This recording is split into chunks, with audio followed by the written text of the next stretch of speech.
Assalamualaikum warahmatullahi wabarakatuh. Waalaikumsalam warahmatullahi wabarakatuh.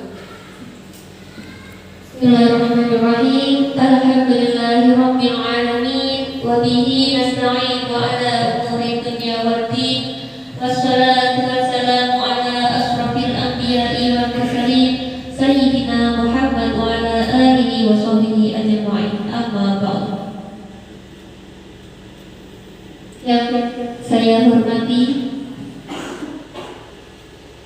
Kepala Sekolah SD Islam Integral Luqman Al-Hakim atau yang mewakili, yang saya hormati pula Bapak Ibu Guru SDII Luqman Al-Hakim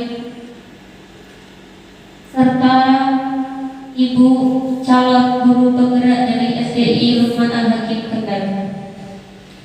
Pertama-tama marilah kita panjatkan puji syukur kehadirat Allah Subhanahu wa taala yang telah melimpahkan rahmat, taufik, hidayah serta inayahnya kepada kita semua sehingga kita dapat berkumpul di sini tanpa suatu arah rintangan apapun. Agung Muhammad sallallahu alaihi wasallam yang membawa kita dari zaman jahiliyah menuju zaman yang terang benderang, yakni agama Islam.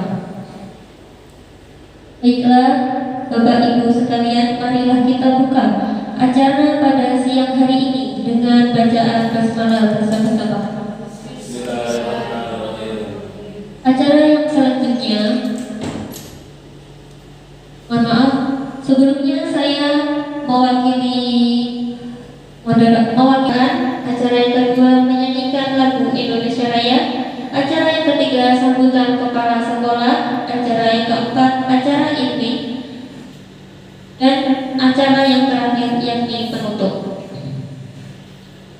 Baiklah, kita masuk ke acara yang kedua yakni menyanyikan lagu Indonesia.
Bismillahirrahmanirrahim. Assalamualaikum warahmatullahi wabarakatuh.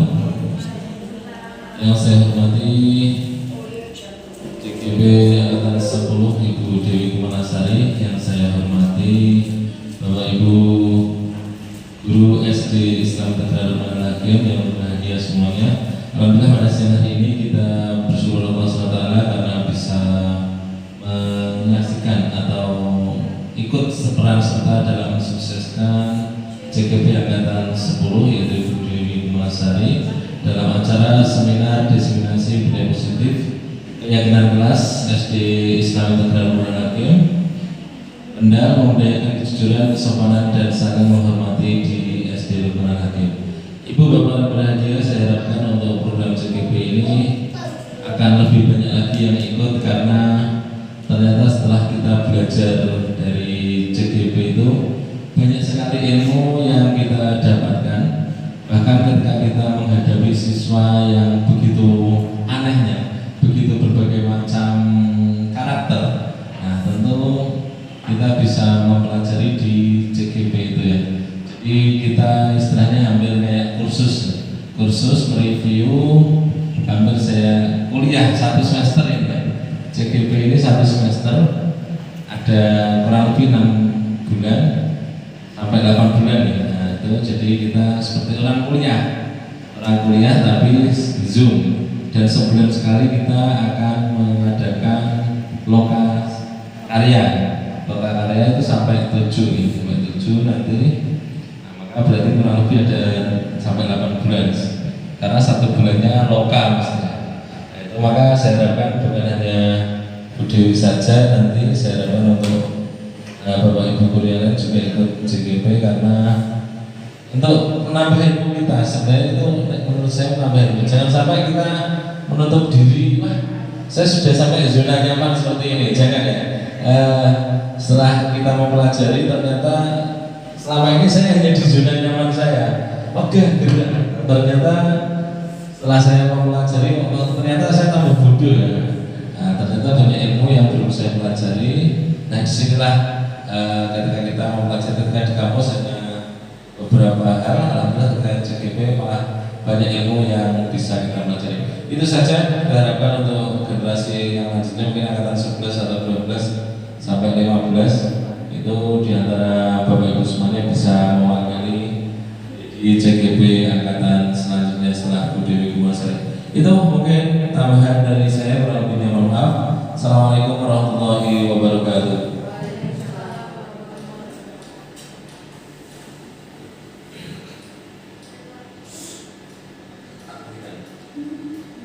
Terima kasih saya sampaikan. Selanjutnya yaitu doa yang akan dipimpin oleh Ustaz Ahmad.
Yaitu acara inti yang akan dipaparkan oleh Bu Dewi Kumanasari SPD terkait budaya positif keyakinan kelas. Kepada beliau kami persilakan.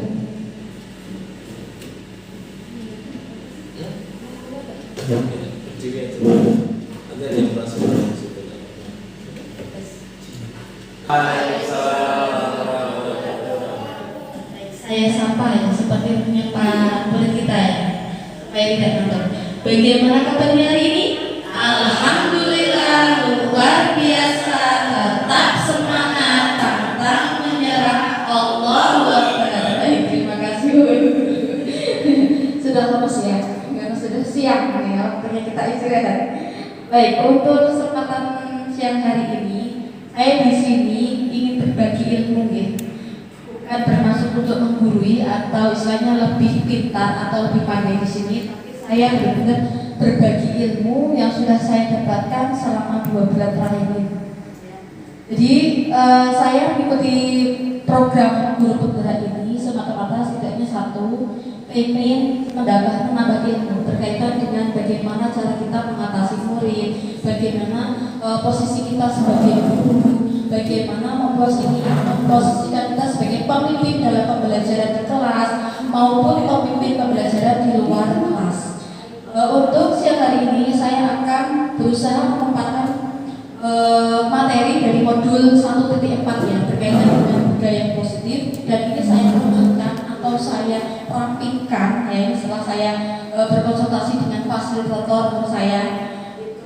Temanya yaitu disiminasi budaya positif, keyakinan kelas SDII Lukman Al-Hakim Kendal membudayakan kejujuran, kesopanan, dan saling menghormati di SD ya, terutama SD kita.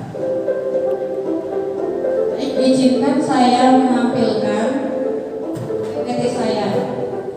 Latar belakang ya, itu diawali dari kurangnya pemahaman, belum menyeluruhnya pemahaman warga sekolah, terutama guru dan siswa, tentang penerapan konsep-konsep budaya positif di sekolah, seperti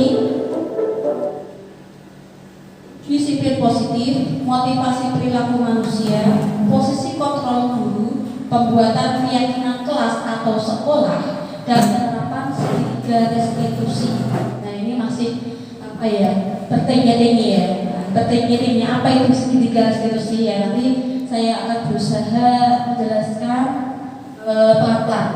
Diharapkan jika seluruh konsep inti tersebut dipahami oleh seluruh warga sekolah, maka akan terbangun budaya positif di lingkungan sekolah yang dimulai dari kejujuran, kesopanan, dan saling menghormati seluruh warga sekolah. Jadi kenapa saya mengangkat 3 itu ya, kejujuran, kesopanan, dan menghormati, karena itu nanti kita alurnya ke profil pelajar Pancasila ya. Jadi kita lebih ke karakter siswa. Kita mulai dari kejujuran sebagaimana yang sudah dicontohkan oleh Rasulullah itu ya. Kita membudayakan anak untuk jujur yang pertama, karena dengan kejujuran itu nanti bisa kita jadikan sebagai kunci dalam mengatasi suatu permasalahan ya. Karena kejujuran itu sangat sulit, apalagi dunia sekarang ini ya, banyak KKN di mana-mana. Nah itu salah satunya bahwa karakter manusia di Indonesia terutama itu masih belum sesuai dengan profil pelajar Pancasila kita. Next,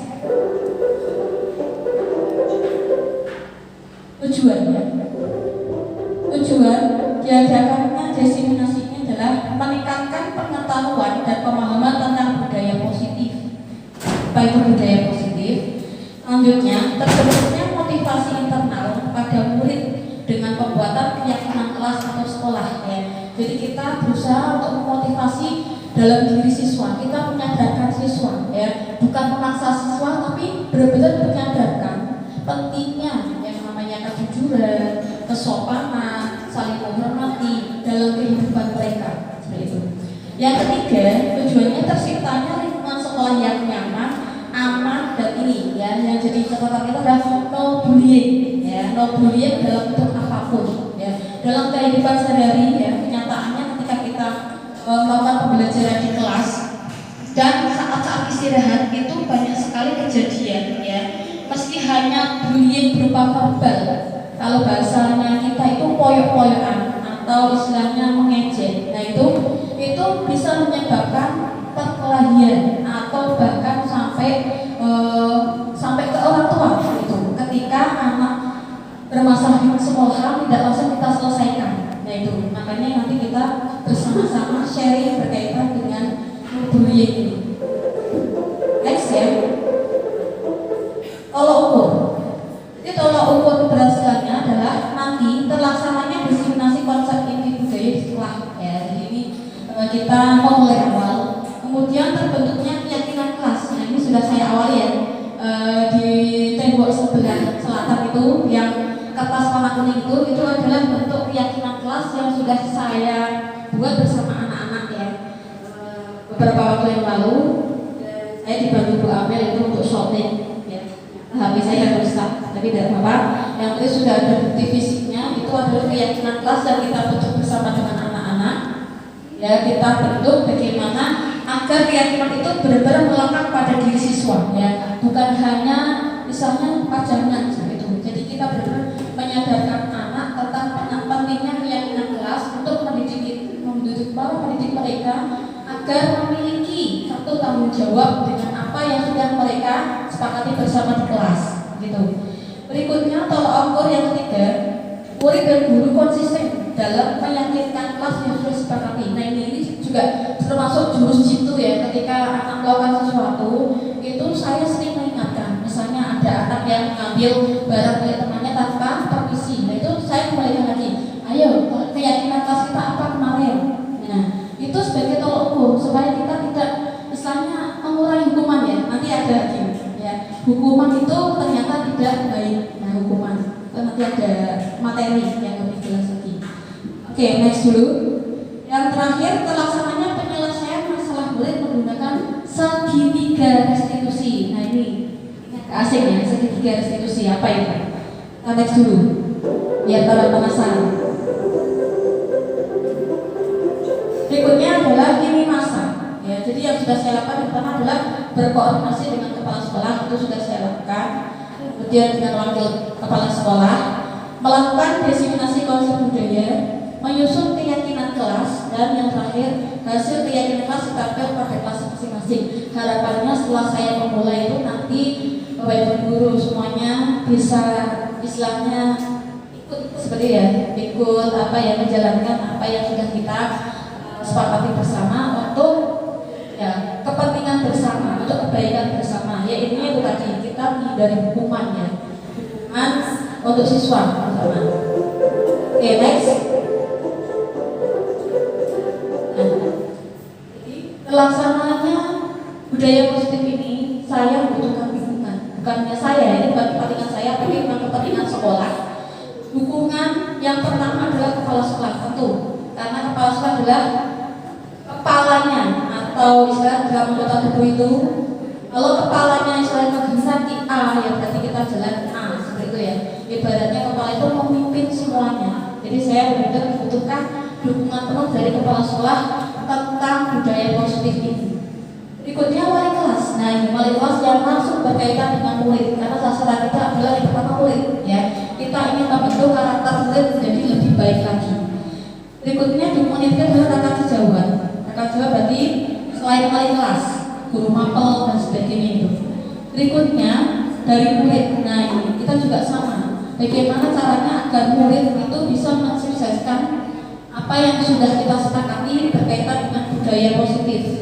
Dan yang terakhir, perlengkapan pembuatan keyakinan kelas. Ini yang sudah saya lakukan. Saya hanya membutuhkan beberapa perlengkapan, yaitu spidol, kertas, asuro, ballpoint, gambar yang diambil dari internet dan isolasi. Kalau kelas bawah lebih suka dengan gambar ya, kelas 1, 2, 3 itu lebih suka dengan gambar. Tapi kalau kelas 4, 5, 6 mungkin bisa langsung dengan tulisan-tulisan gitu.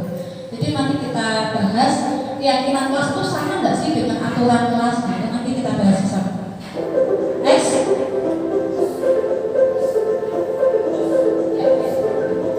Baik, kita mulai dari sebuah perubahan ya. Di sini ada gambar apa Bu? Ada gambar apa? Kepala tangan ya. Ya nanti saya minta tolong 2 orang untuk maju.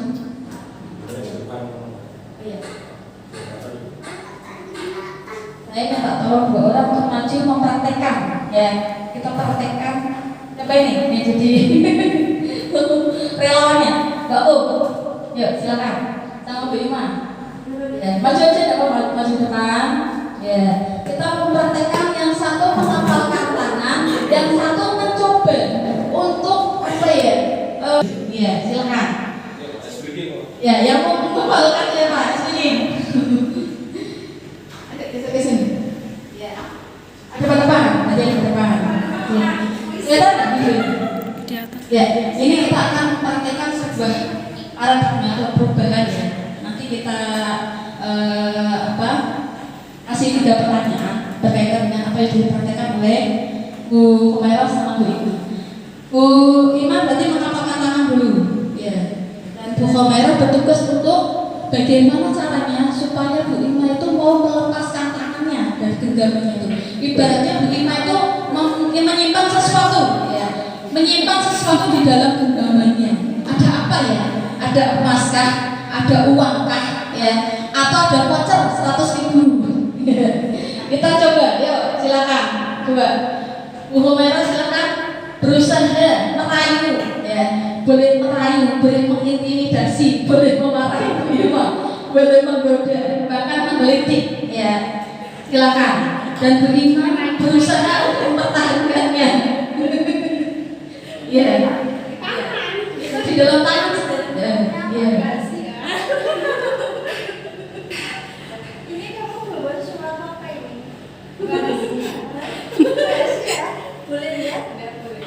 Nggak boleh. Nanti jangan bisa mama kali.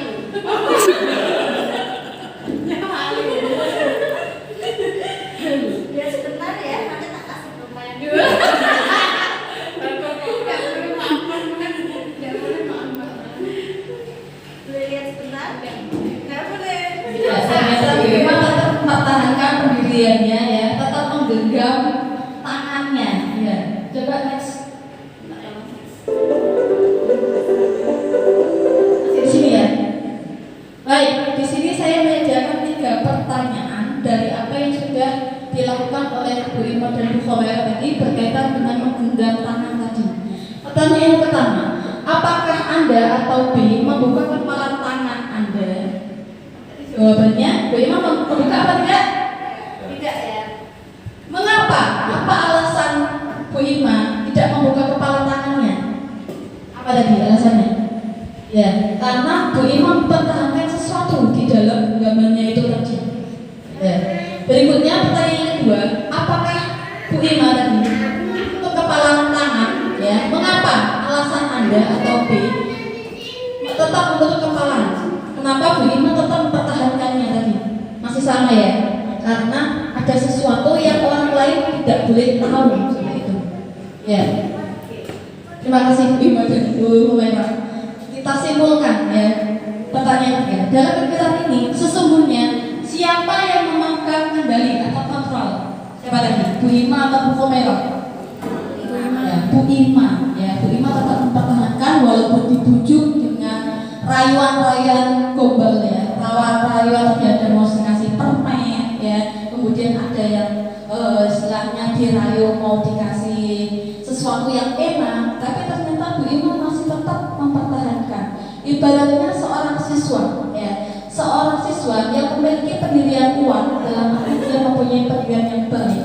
Ketika ada teman lain yang membujuk supaya dia tidak berbuat baik, istilahnya supaya dia berbuat sesuai dengan apa yang diajak oleh temannya untuk berbuat tidak baik, ternyata masih ada anak yang mau mempertahankan diri dengan karakternya.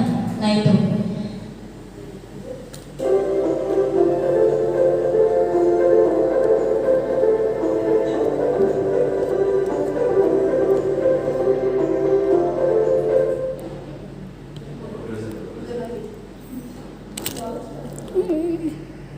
Ya, selanjutnya seorang psikiater dan pendidik bernama Dr. William Jackson dalam kontrol teori yang kemudian hari berkembang dan dinamakan, ya. Jadi ibaratnya kita sudah biasa mengontrol atau mengatur laku murid, mengatur tindak lanjut murid, mengatur bagaimana murid harus berbuat. Itu sudah istilahnya hal yang umum, gitu ya. Berikutnya yang kedua, ilusi bahwa semua penguatan positif efektif dan bermanfaat bagi murid. Nah itu makanya kenapa kita sebagai seorang guru harus memberi suri tauladan yang baik, karena dengan penguatan positif tadi akan melekat di benaknya atau dia akan terngiang-ngiang terus-menerus apa yang disampaikan oleh gurunya. Bahkan kadang orang tuanya pun kalah, ya. Kalau di sekolah misalnya kita menganjurkan anak masuk ruangan harus pakai salam. Nah kadang ada anak yang ketika di rumah orang tuanya masuk tidak pakai salam, mereka mesti bilang, kok mama tidak pakai salam? Nah itu berarti kan budaya positif yang kita terapkan di sekolah itu ternyata nyambung sampai di rumah. Ketika anak-anak itu praktek atau ketika orang tuanya tidak salam, mereka akan mengingatkan kepada orang tuanya untuk mengucapkan salam ketika masuk. Itu berarti bahwa ilusi penguatan positif itu sangat efektif ya, terutama anak-anak usia dini ya, usia PAUD, kemudian usia kelas 1, 2 itu masih efektif. Nah, bagaimana dengan usia selanjutnya? Nah, itu tergantung dengan lingkungan juga. Kalau kita beri penguatan positif terus menerus ya, insya Allah itu akan terus melekat ya, karena memang budaya positif itu tidak sekali dua kali kita terapkan, tapi setiap saat, setiap waktu ya, kita mengingatkan anak itu setiap waktu gitu. Dan itu tentu bermanfaat bagi murid ya, tentu ya. Karena apa? Karena dengan budaya positif itu nanti mereka akan menerapkan dalam kehidupan sehari-hari, baik di dalam keluarga maupun di dalam lingkungan masyarakat. Berikutnya, ilusi bahwa kritik membuat orang merasa bersalah. Nah, ini sangat jelas ya. Ketika kita dikritik ya, dikritik itu ada yang membuat masuk dot ya. Ibaratnya, oh aku tidak melakukan, seperti itu ya. Kemudian dikritik dengan ucapan yang kurang mengenakan. Nah, itu malah menambah beban. Nah, bagaimana cara mengkritik yang baik? Cara mengkritik yang baik dengan kalimat-kalimat yang positif ya, dengan istilahnya menyemangati mereka. Misalnya contoh, anak tidak menempatkan sepatunya pada tempatnya. Nah, kita panggil, kita ajak dengan bahasa yang enak. Misalnya, gitu, dengan bahasa yang halus. Yuk, kita rapiin sandalnya. Nah, kita dengan mengajak seperti itu, nanti lama-lama dia akan sadar, lama-lama dia akan ya mengulangi perbuatan seperti itu. Nah, tentunya kita memang tidak akan lelah-lelahnya atau jangan sampai berhenti 1-2 kali saja, tapi setelah terus-menerus kita ingatkan ya, karena memang penanaman budaya positif itu yaitu tadi membutuhkan kerja keras ya, semuanya saja, tidak hanya wali kelas tapi semuanya saja. Jadi saya minta dukungan kepada siapa saja ya, tentunya selain wali kelas juga rekan sejawat ya, atau guru-guru mapel seperti itu, saling mengingatkan. Jangan sampai ada, oh itu bukan muridku kok, yaudah biar saja, tidak boleh. Semua anak yang masuk di SD Lukman Hakim berarti menjadi tanggung jawab bersama, dari kepala sekolah, wakil kepala sekolah, guru semuanya ya, bahkan Pak Amin selaku penjaga. Nah, itu juga termasuk punya kewajiban untuk mengingatkan ketika anak berbuat salah. Baik, berikutnya yang keempat, ilusi bahwa orang dewasa memiliki hak untuk memaksa. Nah, terkadang ini juga harus kita gunakan. Ketika anak masih ngotot, masih kekeh dengan apa yang sudah dia lakukan, padahal yang dia lakukan itu salah. Ya, misalnya suruh memakai sandal ketika turun, misalnya ini sudah contoh konkret di sekolah kita. Nah, itu bagaimana supaya anak itu sadar? Ya, memang kita harus agak tegas, agak memaksa. Ya, memaksa apa? Untuk membawa sandal ke sekolahan. Tidak harus baru, tapi setidaknya sandal itu dipakai oleh anak ya, untuk dia ya, misalnya turun ke lapangan, yaitu itu untuk menjaga kebersihan kan. Nah, makanya kita ajak anak kita ya, setidaknya kita rayu seperti itu ya. Kita agak memaksa, tapi memaksanya tidak kamu harus pakai sandal, kamu harus pakai ini, tidak. Karena dalam ketika belajar sendiri kita dilarang memaksa secara kasar gitu. Kita memerdekakan anak tapi tidak membebaskan anak ya. Jadi sekali lagi kita tetap memerdekakan anak tapi tetap menuntun anak agar kembali ke kodratnya, yaitu mereka memiliki jiwa yang baik seperti itu. Next.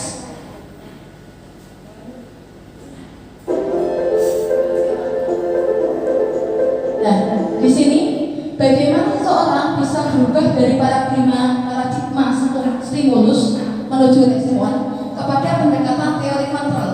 Stephen M. Covey dalam Principle Centered Leadership tahun 91 mengatakan bahwa bila kita ingin membuat kemajuan perlahan, sedikit-sedikit ubahlah sikap atau perilaku Anda. Namun, bila kita ingin memperbaiki cara-cara utama kita, maka kita perlu mengubah kerangka acuan kita. Bahwa bagaimana Anda melihat dunia, bagaimana Anda berpikir tentang manusia, ubahlah paradigma Anda, skema pemahaman dan penjelasan aspek-aspek tertentu dengan realitas. Contoh ini, stimulus respon itu berkaitan dengan realitas atau kebutuhan kita sama. Sedangkan teori kontrol itu realitas atau kebutuhan kita berbeda. Nah, ini kita melihat dari sudut pandang ya. Kemudian dari stimulus respon, semua orang melihat hal yang sama, tapi dalam teori kontrol setiap orang memiliki gambaran berbeda.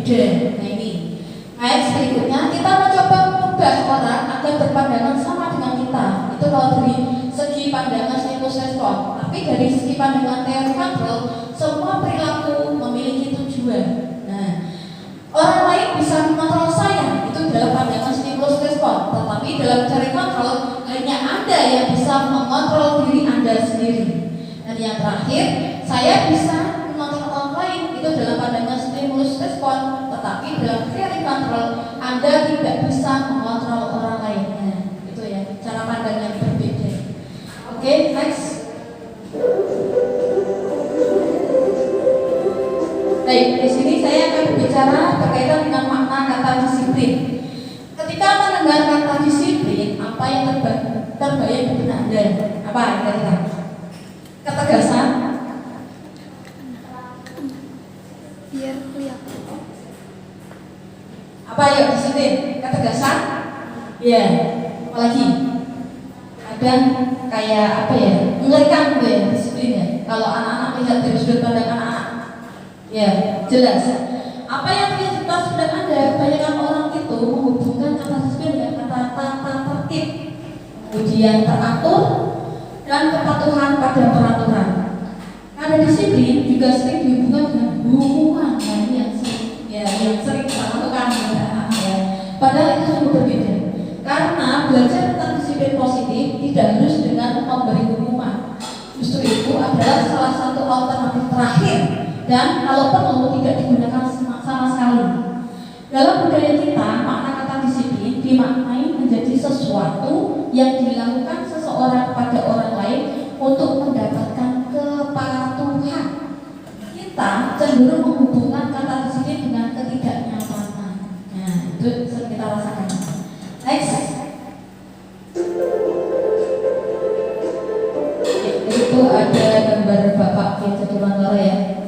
Bapak pendidikan kita Kiai Dewantara atau biasa kita sering menyebutnya dengan KHD menyatakan bahwa di mana ada kemerdekaan, disitulah harus ada disiplin yang kuat. Sungguh pun disiplin itu bersifat self-disiplin, yaitu kita sendiri yang mewajibkan kita dengan sekeras-kerasnya. Tetapi itu sama saja, sebab jikalau kita tidak cakap melakukan self-disiplin, wajiblah penguasa lain mendisiplinkan kita. Dan peraturan demikian itulah harus ada di dalam suasana yang merdeka. Jadi Dewantara dalam pemikiran konsepsi keteladanan sikap merdeka, cetakan kelima 2013. Di situ Kiai Dewantara menyatakan bahwa untuk mencapai kemerdekaan atau dalam konteks pendidikan kita saat ini, untuk menciptakan murid yang merdeka, syarat utamanya adalah harus ada disiplin yang kuat. Disiplin yang dimaksud adalah disiplin diri yang memiliki motivasi internal. Jadi disiplin itu tumbuh dalam diri siswa sendiri, bukan karena paksaan atau dari eksternal ya. Karena eksternal itu berarti melibatkan kita, melibatkan orang tua siswa dan sebagainya. Tapi kita harapkan motivasi itu benar-benar muncul dari dalam diri siswa itu sendiri. Jika kita tidak memiliki motivasi internal, maka kita memerlukan pihak lain untuk mendisiplinkan kita atau motivasi eksternal. Nah itu jalan yang terakhir. Karena berasal dari luar, bukan dari dalam diri sendiri. Dengan kata lain, seseorang yang memiliki disiplin diri berarti mereka harus bisa bertanggung jawab. Oke, next. Sekarang kita bahas tentang nilai-nilai kebajikan. Nilai-nilai kebajikan adalah sifat-sifat positif manusia yang merupakan tujuan mulia yang ingin dicapai setiap individu. Seperti yang telah dikemukakan oleh Dr. William Glasser pada teori kontrol tahun 1984 menyatakan bahwa setiap perbuatan memiliki suatu tujuan dan selanjutnya Diane Foster tahun 98 mengemukakan bahwa dengan mengaitkan nilai-nilai kebajikan yang diyakini seseorang maka motivasi intrinsiknya akan terbangun sehingga menggerakkan motivasi dari dalam untuk dapat mencapai tujuan mulia yang diinginkan. Berikut nilai kebajikan dari 6 organisasi. Next.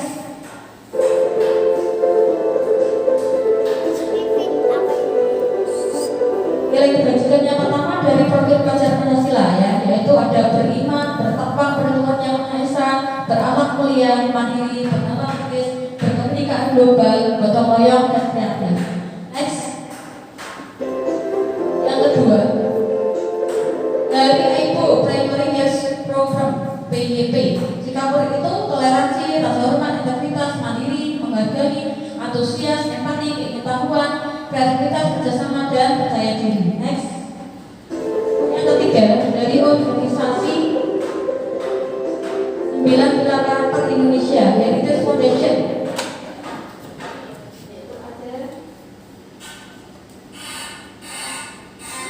Cinta Tuhan dan cita-citaannya, kemandirian, tanggung jawab, kejujuran, diplomatis, hormat dan santun, dermawan, suka menolong, gotong royong, percaya diri, kreatif, pekerja keras, kepemimpinan, keadilan, baik, dan rendah hati, toleransi, kedamaian, dan kesatuan. Yang keempat,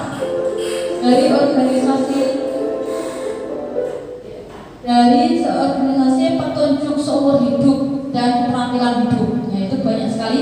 Saya bacakan beberapa saja, yaitu pertama lurus hati, kemudian pendengar yang aktif, tidak merendahkan orang lain, memberikan yang terbaik dari diri, petunjuk hidup, peduli, penawaran, bekerja sama, dan sebagainya. Karena itu banyak sekali. Next.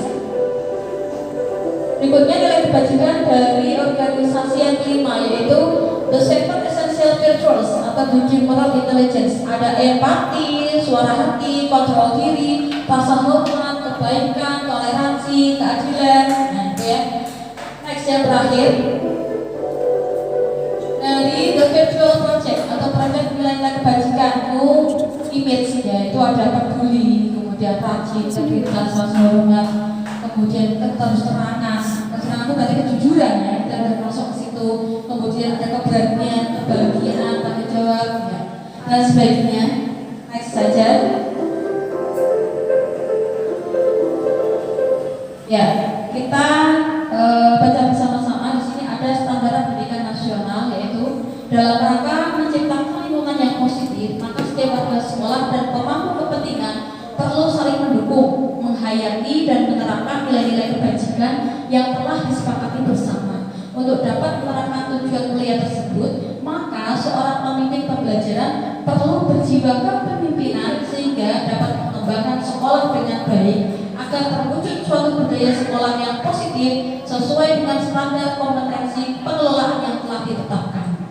Nah, dari tujuan mulai dari penerapan disiplin positif adalah agar, dari sangat penting ya, terbentuk murid-murid yang berkarakter, berdisiplin, santun, jujur, peduli, bertanggung jawab, dan merupakan pembelajar sepanjang hayat sesuai dengan standar kompetensi lulusan yang diharapkan. Ini adalah tujuan dari standar pendidikan nasional kita.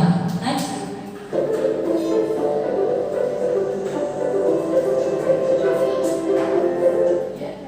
Berikutnya adalah materi tentang 3 motivasi perilaku manusia.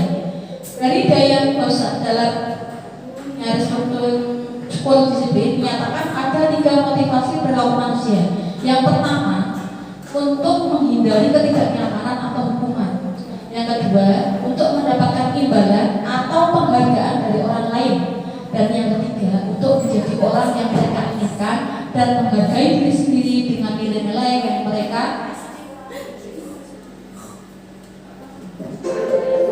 percaya. Ya. Oke, next. Nah, ini yang penting ya. Ada materi tentang hukuman, konsekuensi, dan restitusi. Nah, kita akan membahas tentang pengertian restitusi. Apa itu restitusi? Restitusi adalah proses menciptakan kondisi bagi murid untuk memperbaiki kesalahan mereka, sehingga mereka bisa kembali pada kelompok mereka dengan karakter yang lebih kuat. Menurut Gosen tahun 2004. Restitusi ini juga merupakan proses kolaboratif yang mengajarkan murid untuk mencari solusi untuk masalah mereka dan membantu murid berpikir tentang orang seperti apa yang mereka inginkan dan bagaimana mereka harus memperlakukan orang lain. Nelson Gosen tahun 96. Next.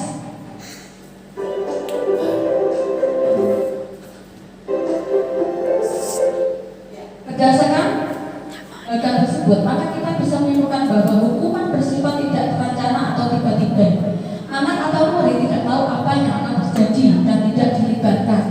Hukuman bersifat satu arah dari pihak guru yang memberikan, dan murid hanya menerima suatu hukuman tanpa melalui suatu kesepakatan atau pengarahan dari pihak guru, baik sebelum atau sesudahnya. Hukuman yang diberikan bisa berupa fisik maupun psikis. Murid atau anak disakiti oleh suatu perbuatan atau kata-kata, itu kalau hukuman. Sementara disiplin dalam bentuk konsekuensi sudah terencana atau sudah disepakati, sudah dibahas dan disetujui oleh murid dan guru. Umumnya bentuk-bentuk konsekuensi dibuat oleh pihak guru atau sekolah dan murid sudah mengetahui sebelumnya konsekuensi yang akan diterima bila ada pelanggaran. Pada konsekuensi, murid tetap dibuat tidak nyaman untuk jangka waktu pendek.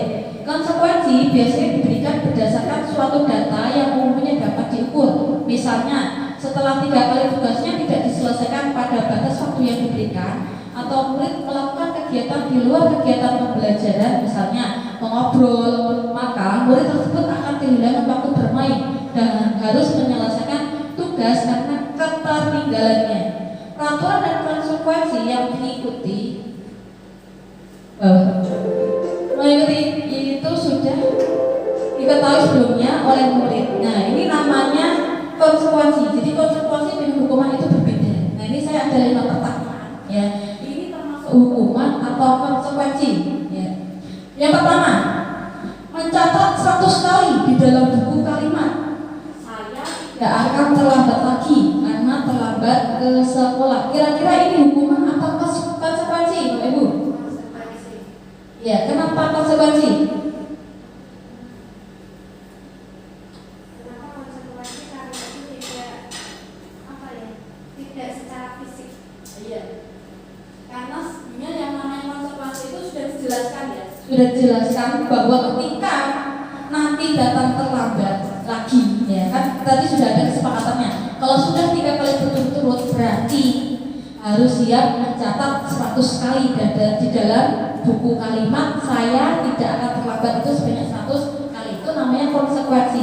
Berarti ketika nanti anak kok terlambat lagi ya, mereka harus siap menerima ya. Jadi konsekuensi dengan hukuman itu berbeda ya. Nah, sekarang yang kedua, lari mengelilingi lapangan basket 2 kali karena terlambat hadir di sekolah, ya kan? Hukuman apa konsekuensi? Hukuman. Ya, kenapa Biu? Karena itu membuat anak secara psikis maupun secara fisiknya kan menjadi kelelahan sebelum belajar. Jawabannya 100 ya, sempurna. Jadi sekali lagi ini berkaitan dengan fisik ya. Jadi mereka suruh lari. Bayangkan saja ketika disuruh lari lapangan basket ya, itu mereka akan kelelahan. Itu berarti hukuman. Berikutnya yang ketiga, membersihkan coretan yang dibuatnya di meja tulis.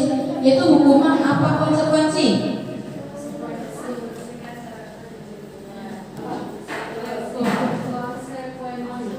Iya, kenapa konsekuensi?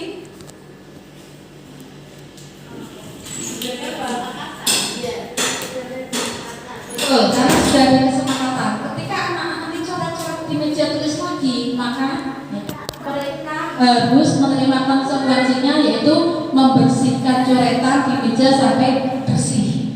Berikutnya pertanyaan keempat, menggantikan kertas tugas teman yang telah dicoret-coret. Itu hukuman apa konsekuensi? Mengganti kertas tugas. Ya, konsekuensi lagi. Kenapa itu? Mereka harus beri karena tidak menggunakan sepatu warna hitam sesuai peraturan sekolah. Apa kira-kira? Hukuman apa konsekuensi? Murid diminta bertelanjang kaki, alias tidak memakai apapun, ya, tidak pakai alas kaki, karena tidak menggunakan sepatu warna hitam sesuai peraturan sekolah. Kira-kira hukuman apa konsekuensi? Hukuman. Yang lain? Itu bisa masuk hukuman, bisa masuk konsekuensi. Ya, bisa masuk hukuman, bisa masuk konsekuensi. Itu tergantung kita lihat, maksudnya kan kalau memang sudah ada peraturan dari awal, berarti kan termasuk konsekuensi. Nah, itu sudah ada apa belum aturan seperti itu? Ya. Baik, betul sekali. Ketika ya aturan itu sudah kita terapkan, maka itu akan menjadi konsekuensi. Tapi ketika ya itu belum menjadi aturan di sekolah, maka itu menjadi suatu hukuman bagi anak. Nah itu, kalau itu sudah paham berarti ya, berkaitan dengan hukuman dan konsekuensi. Oke, next.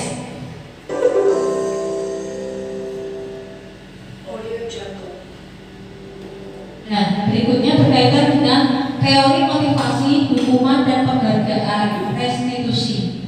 Al-Fiqh dalam hadis by Muhammad 93, wawancara SCD Annual Conference Maret 95 mengungkapkan baik penghargaan maupun hukuman adalah cara-cara mengontrol perilaku seseorang yang menghancurkan potensi untuk pembelajaran yang sesungguhnya. Menurut Horn, secara ideal tindakan belajar itu adalah penghargaan sesungguhnya. Nah, di sini ada pengertian dihukum oleh penghargaan. Kenapa ya kok bisa dihukum dengan oleh penghargaan? Padahal sepengetahuan kita itu penghargaan ya setidaknya bisa menjadikan motivasi untuk murid ya menjadi lebih baik lagi. Tapi di sini ternyata hukuman penghargaan itu termasuk hukuman. Kenapa? Nah, kita bahas satu persatu.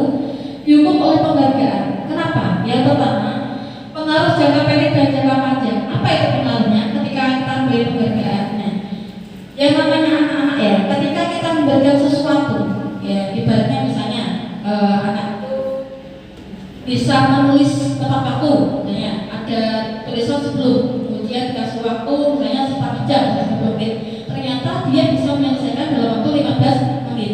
Kemudian kita beri penghargaan kepada anak, misalnya seperti itu. Nah, suatu saat ketika kita memberikan pembelajaran, ya mungkin sama tapi dengan konteks yang berbeda.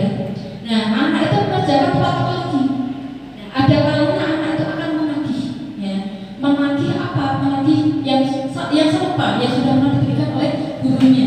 Ibaratnya apa? Dia itu mengerjakan sesuatu bukan karena motivasi diri, tetapi karena motivasi eksternal yang tadi sudah kita bahas, atau motivasi dari luar, yaitu mereka mengharapkan imbalan. Ya, kalau kita kaitkan dengan cerita di dalam hadis bahwa pada suatu waktu itu Sayyidina Ali itu ya ditantang oleh Rasulullah untuk sholat secara khusyuk. Ya. Kemudian Rasulullah memberikan penghargaan berupa jubahnya. Nah, kemudian si Ali sholat. Nah, ternyata di dalam pikirannya, di dalam otaknya, ketika beliau sholat itu yang terpikirkan adalah apa? Jubah Rasulullah. Ya, setelah selesai sholat, Sayyidina Ali langsung minta maaf kepada Rasulullah. Kenapa? Ya, ternyata yaitu tadi Sayyidina Ali belum bisa sholat dengan khusyuk karena mengharapkan jubah Rasulullah. Itu kita bisa kira ibaratkan penghargaan itu berarti apa? Bersifat negatif, ya harus disadari dengan dirinya sendiri, bukan karena paksaan. Nah, itu makanya jangan sampai kita sering-sering memberikan sebuah penghargaan kepada anak. Yang kelima, penghargaan menurunkan kualitas. Kualitas apa di sini? Kualitas ketika semangatnya, terutama semangat belajar. Ketika kita berikan penghargaan kepada anak, nanti kalau kamu masuk ke peringkat 5 misalnya, nanti akan diberikan sesuatu. Nah, itu kan berarti mereka tidak timbul motivasi dalam diri, dalam intrinsipnya, melainkan mereka termotivasi karena diiming-imingi dengan sebuah hadiah, gitu ya. Berikutnya karena penghargaan mematikan kreativitas. Nah, ini juga sama. Jadi ketika kita sering memberikan penghargaan kepada anak, bisa mematikan kreativitas anak. Karena apa? Motivasi dalam dirinya berkurang. Nah, mereka lebih sering mengharapkan kalau ingin belajar lebih baik lagi, mereka pasti terngiang-ngiang dengan pemberian penghargaan atau hadiah. Yang terakhir, ya penghargaan menghukum. Nah, ini. Jadi dalam teori motivasi ini penghargaan memang dapat menghukum anak. Karena apa? Mereka tidak timbul karena kesadaran diri, melainkan mereka mengharapkan pemberian dari orang lain. Selanjutnya berkaitan dengan keyakinan kelas. Nah, ini yang menjadi tema saya ya. Tema saya dalam diseminasi siang hari ini adalah keyakinan kelas. Nah, keyakinan kelas itu apa? Keyakinan kelas itu bersifat lebih abstrak daripada peraturan kelas, ya, yang lebih rinci dan konkret. Jadi keyakinan kelas itu bersifat universal. Ya, contohnya saling menghormati. Nah, bagaimana saling menghormati itu? Nah, kita masukkan ke peraturan kelas, misalnya tidak mengganggu teman, kemudian tidak mengambil milik teman tanpa permisi, tidak istilahnya apa ya, mengejek teman. Nah, itu sudah masuk ke dalam lingkupnya saling menghormati. Itu jadi keyakinan kelas kita bentuk itu karena peraturan atau istilahnya sifatnya bersifat universal, ya. Kemudian yang kedua, keyakinan kelas berupa pernyataan-pernyataan universal tadi sudah saya sampaikan. Yang ketiga, pernyataan keyakinan kelas senantiasa dibuat dalam bentuk positif. Nah, ini dalam bentuk kalimat positif. Jadi kita menghindari kata jangan, tidak boleh, itu nggak boleh ya. Jadi kita menggunakan kata-kata yang benar-benar apa ya, sebenarnya kalimat-kalimat yang memotivasi anak, misalnya saling menghormati sesama teman. Jadi tidak ada kata jangan, ya. Jangan istilahnya mengejek teman. Nah itu tidak, tapi kita hindari sebetulnya. Berikutnya yang keempat, keyakinan kelas hendaknya tidak terlalu banyak sehingga mudah diingat dan dipahami oleh semua warga. Jadi kita ambil kalimat atau kata-kata positif atau kata-kata yang simple ya. Nanti saya contohkan gitu di kelas yang sudah saya tampil itu. Kemudian yang kelima, keyakinan kelas sebaiknya sesuatu yang dapat diterapkan di lingkungan tersebut. Jadi benar-benar membentuk keyakinan kelas itu kita mengambil suara dari anak-anak ya. Kita libatkan anak-anak, bukan kita sendiri yang membentuk kalimat itu, bukan. Kita hanya mengarahkan. Yang penting kita jelaskan inti permasalahan kita, atau kita jelaskan nanti bagaimana cara penyelesaian di kelas ini supaya kelas kita itu setidaknya merasa nyaman, aman, dan anak itu happy ketika belajar. Berikutnya yang keenam, semua warga kelas hendaknya ikut berkontribusi. Nah ini sudah saya terangkan ya, dalam pembuatan keyakinan kelas itu saya tanyain anak-anak satu persatu itu, kemudian saya tuliskan di papan tulis, kemudian saya kelompok-kelompokkan ya, kemudian saya putuskan diambil yang mana. Nah tadi sudah saya ambil itu berkaitan dengan kejujuran, kemudian kesopanan, dan saling menghormati. Dan yang terakhir, bersedia meninjau kembali keyakinan kelas dari waktu ke waktu. Nah, itu sebagai evaluasi kita. Jadi setiap apa yang sudah kita sepakati itu selalu kita evaluasi. Bisa 2 sampai 3 bulan sekali, atau 1 semester sekali juga bisa. Lanjut. Nah ini adalah contoh keyakinan kelas 2 yang sudah saya terapkan ya. Jadi di sini ada yang pertama ya, menjaga kebersihan. Itu kan sifatnya universal ya. Jadi menjaga kebersihan kan macam-macam. Bisa menyapu, kemudian buang sampah di tempat sampah, kemudian merapikan barang-barang anak, dan tidak meninggalkan apapun di laci. Nah ini saya yang sering ketika mau pulang tuh anak-anak saya suruh untuk cek laci. Semuanya harus cek laci, semuanya ya. Tidak boleh meninggalkan apapun. Kalau meninggalkan apapun silakan ditaruh di loker masing-masing. Karena saya jelaskan kenapa? Ya karena meja kursi kita sering dipakai untuk rapat. Kadang itu kan dipindah-pindah kemana-mana. Nah takutnya ketika menyimpan sesuatu barang di laci, maka akan kebawa hilang kan seperti itu. Nah itu sudah saya terapkan itu dari awal ya, dari kelas 1 karena saya juga ikutin anak-anak. Berikutnya yang kedua itu berkaitan dengan tepat waktu. Nah ini, jadi ketika kita mengajarkan disiplin, setidaknya kita juga memberikan contoh terlebih dahulu ya. Kita datang lebih awal, tidak terlambat. Nah itu. Kemudian yang ketiga ada berkaitan dengan belajar dengan tertib. Nah ini belajar dengan tertib juga saya terapkan sebagai keyakinan kelas. Karena apa? Untuk menjaga kenyamanan ya. Karena kita juga full day dari pagi sampai sore kan di dalam kelas terus misalnya seperti itu. Jadi kita ciptakan suasana yang nyaman gitu. Berikutnya yang keempat itu menghargai teman. Nah ini yang paling susah ya. Kadang anak itu kesentil omongan apa, kemudian mereka emosi dan sebagainya. Nah, itu menjadi keyakinan kelas di kelas 2 untuk saling menghargai kepada temannya. Kemudian yang terakhir adalah berkata jujur. Ya. Dalam keyakinan itu saya tutup dengan berkata jujur karena setiap masalah itu ketika anak berbohong maka tidak akan selesai dengan cepat ya. Maka saya tutup anak itu, saya tuntun, benar-benar saya tuntun untuk mau berkata jujur agar masalah segera terselesaikan dan besok tidak diulang lagi. Oke, next.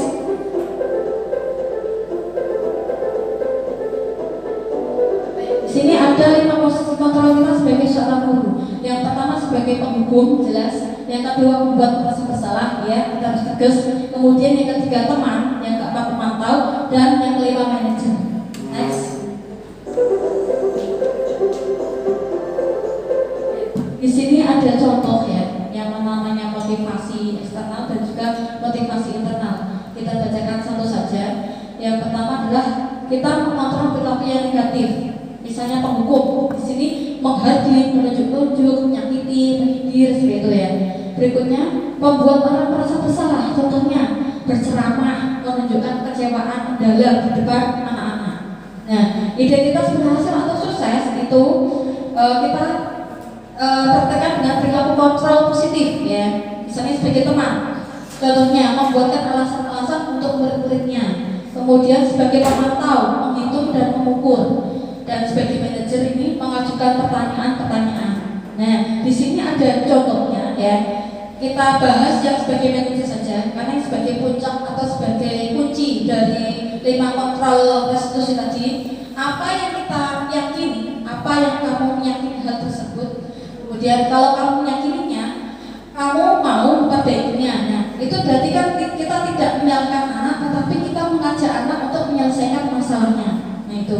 Jadi di dalam 5 kontrol seorang guru itu yang kita tonjolkan adalah sebagai manajer. Karena sebagai seorang manajer itu sebagai penengah ya. Ibaratnya kita tidak langsung menjustis anak, tidak langsung menghukum anak, tidak langsung menyalahkan anak, tapi kita menanyakan, kemudian mencari jalan keluarnya bersama-sama. Itu sebagai pegangan kita semua. Semoga kita bisa menjadi seorang manajer di murid kita. Oke, next.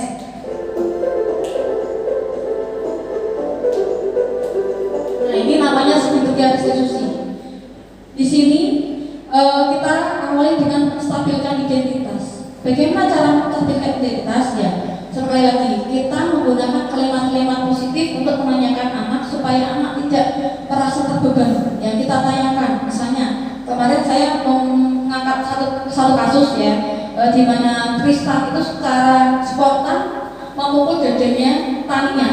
Pada waktu itu ternyata Tania mau mencoba meminjam stikernya punyanya Nada, tetapi Nada tidak membolehkan. Ya, ibaratnya Nada itu seakan-akan tidak boleh gitu, tapi dengan kata buat tidak bolehnya dia ternyata yang diucapkan yang keluar adalah teriakan. Ya, nah sedangkan Tristan waktu itu sedang bermain dengan teman-temannya, teman-teman laki-laki di dalam kelas juga. Spontan dia melihat Nada histeris dengan teriakan yang misalnya menjerit seperti itu ya, dia spontan lari menuju Tania, kemudian memukul dada Tania, jeblok gitu. Nah, ternyata Tania itu di rumah itu cerita dengan mamanya, ya cerita kalau dia itu disakiti sama Tristan, tapi tidak lapor ke guru. Nah, kemudian Tania itu mengancam kepada mamanya untuk pindah sekolah. Nah, dari laporan dari mamanya itu, kemudian di hari Senin itu kejadian hari Jumat ya. Jumat jam istirahat 3. Nah itu hari Seninnya langsung anak-anak itu saya kumpulkan, kemudian saya tanyain ya. Pertama-tama saya menerapkan segitiga restitusi dengan menstabilkan identitas. Saya tanyain, sepertinya ada apa kejadian waktu itu. Saya video itu ya, jadi anak saya tuntut untuk jujur mengatakan dengan sebenarnya kejadian itu. Saya tanyain satu. Kemudian saya meyakinkan keyakinan ya bahwa ternyata si Tristan itu salah. Ya, kenapa salah? Karena dia tidak tahu sebab musabab kenapa Nada menjerit-jerit, tapi dia malah memukul Tania. Nah itu. Jadi di situ saya memotivasi anak. Oh ya, besok lagi tidak boleh. Ketika kalian tidak tahu sebab musababnya, jangan memakai kekerasan. Begitu. Saya yakinkan kepada anak. Dan yang terakhir, validasi kebutuhan. Nah itu saya kembalikan lagi ke anak. Nah, besok lagi kalau seperti ini, apa konsekuensi yang harus kamu dapatkan? Itu saya kembalikan ke anak lagi. Nah ternyata si Tristan sudah berusaha. Ya besok berjanji tidak akan mengulangi lagi, tidak akan memakai kekerasan kepada siapapun. Nah itu berarti kita sudah membangkitkan nilai-nilai segitiga restitusi, di mana kita tidak menjudge anak semuanya salah, ya. Tapi kita kupas dulu, ya, dengan bahasa yang enak, yang nyaman, sehingga anak tidak ketakutan. Itu adalah fungsi dari segitiga restitusi dalam menyelesaikan suatu masalah. Oke, next.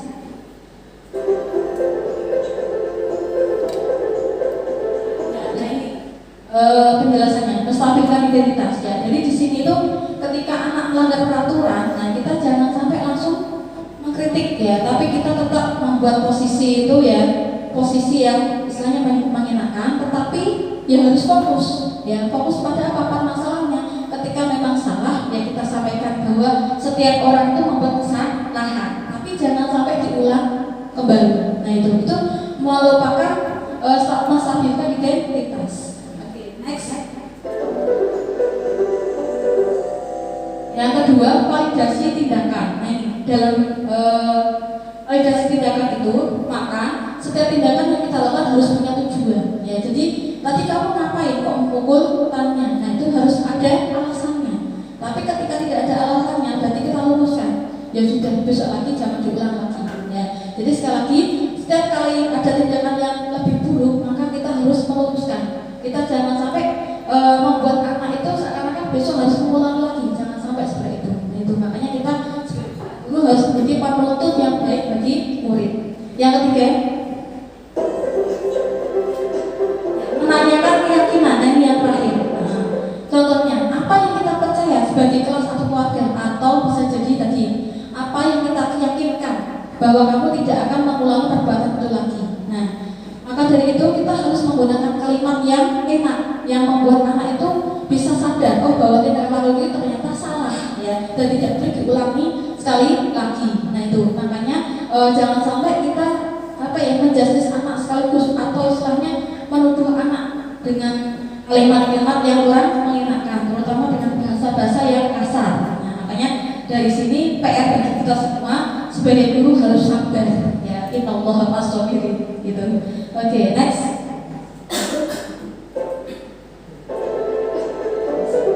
Ya, ini adalah beberapa contoh budaya positif yang sudah kita terapkan, ya. Yang pertama adalah pembiasaan salam dan cium itu setiap waktu, yaitu setiap pagi hari, kemudian ketika pulang. Nah, itu kita sudah membiasakan salam dan juga cium tangan pada Bapak Ibu guru sesuai dengan hadis Rasulullah. Berikutnya apel motivasi setiap pagi, ya. Setiap pagi kita sudah melaksanakan semuanya itu untuk memotivasi anak dalam menyambut belajar di hari itu. Kemudian merawat tanaman melalui tersul yang sudah kita jalankan, semoga tetap istiqomah ke depannya. Next. Gaya positif lainnya adalah belajar dengan tertib dan nyaman. Nah, ini juga sudah kita terapkan, ya, alhamdulillah kita sudah banyak sekali menerapkan budaya positif.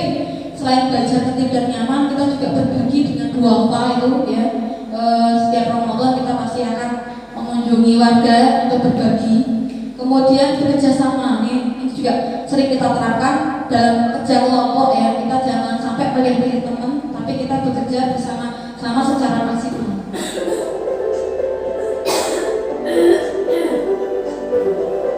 Ya, ini yang terakhir, budaya positif yang sudah kita laksanakan, sholat berjamaah, ya. Ini untuk menciptakan budaya disiplin waktu, ya. Kemudian budaya tertib juga.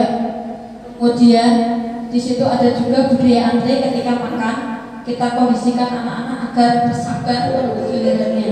Dan yang terakhir adalah latihan kewirausahaan. Nah, dalam latihan kewirausahaan itu juga terdapat nilai-nilai kejujuran di dalamnya, ya, kejujuran. Kemudian ada nilai-nilai setidaknya karakter di mana mereka harus mandiri, ya, yang sudah masuk ke dalam profil pelajar Pancasila.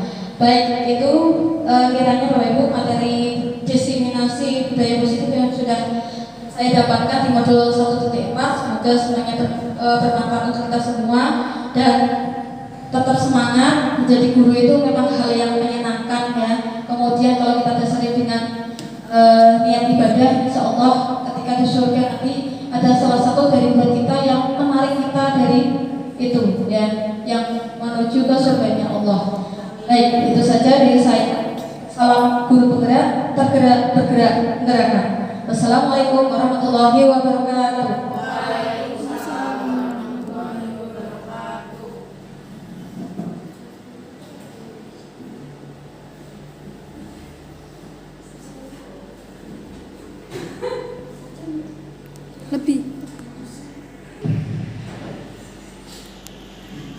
Luar biasa sekali tadi materinya, ya Ibu. Yang terakhir kita tutup dengan bacaan hamdalah dan kafaratul majlis.